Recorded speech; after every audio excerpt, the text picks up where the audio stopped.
Hello friends, welcome back to A to Z pharma group. ఈరోజు మనం చూడబోయే topic వచ్చేసి అక్నిస్టార్ క్రీమ్ గురించి. సో ఈ అక్నిస్టార్ క్రీమ్ పింపుల్స్, అక్నే, ఫేస్ మార్క్స్ ఉన్న వాళ్ళకి ఎలా పనిచేస్తుంది, సో దీని యూసేజ్ ఏంటిది అండ్ డోసేజ్ ఏంటిది, ప్లస్ దీని యొక్క సైడ్ ఎఫెక్ట్స్ ఏంటిది అన్న విషయం గురించి క్లియర్గా ఈ వీడియోలో తెలుసుకుందామండి. ముందుగా ఈ ఛానల్లో ఇవ్వబడిన ఇన్ఫర్మేషన్ ఎడ్యుకేషన్ పర్పస్ మాత్రమే. డాక్టర్ గారి సలహా లేకుండా మందులు వాడడం ప్రమాదకరం అండి. సో ఫస్ట్ వచ్చేసి ప్రొడక్ట్ డీటెయిల్స్ గమనించినట్లయితే, సో ప్రొడక్ట్ నేమ్ వచ్చేసి అక్నిస్టార్ క్రీమ్ అండి.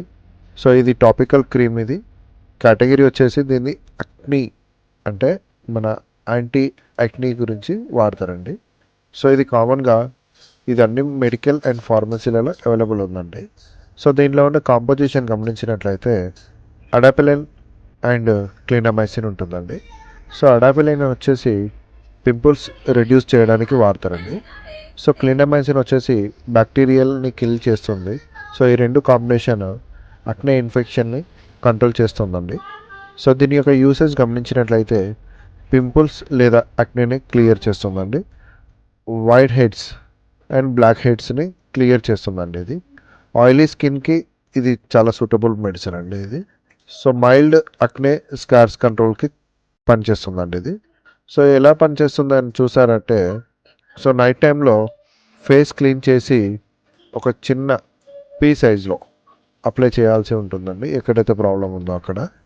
సో ఇది ఐస్కి, లిప్స్కి, నాజల్కి తప్పించి మిగతా ఫేస్ మీద మిగతా ఎక్కడైనా అప్లై చేసుకోవచ్చండి. సో దీన్ని థిన్ లేయర్గా అప్లై చేయాల్సి ఉంటుందండి.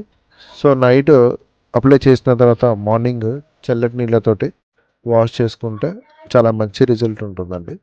సో దీని యొక్క డోసేజ్ గమనించినట్లయితే రోజుకొకసారి నైట్ పడుకునేటప్పుడు అప్లై చేసుకోవచ్చు అండి.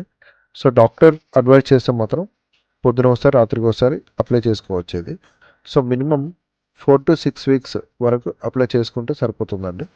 సో దీని యొక్క సైడ్ ఎఫెక్ట్స్ గమనించినట్లయితే slight burning, redness, dryness, peeling skin, Intel pimples increase అవ్వచ్చు నార్మల్గా. సో సివియర్గా ఎలర్జీ లాంటి కొన్ని ఫీలింగ్స్ ఏమన్నా ఉంటే మాత్రం వెంటనే డాక్టర్ గారిని సంప్రదించడం బెస్ట్ అండి. సో సేఫ్టీస్ గమనించినట్లయితే ప్రెగ్నెన్సీలో యూజ్ చేయకూడదండి ఇది. ఓపెన్ పూన్స్ ఉన్న దగ్గర దాని మీద అప్లై చేయకూడదండి ఇది. ఇది అప్లై చేసిన తర్వాత morning sunscreen lotion compulsory వాడాల్సి ఉంటుందండి. సో మేకప్స్ అలాంటి కొన్ని అవాయిడ్ చేయాల్సి ఉంటుందండి. చిల్డ్రన్స్కి దూరంగా పెట్టాలి. ఒకవేళ అవసరం పడితే మాత్రం డాక్టర్ గారిని సలహా తీసుకొని వాడాల్సి ఉంటుందండి.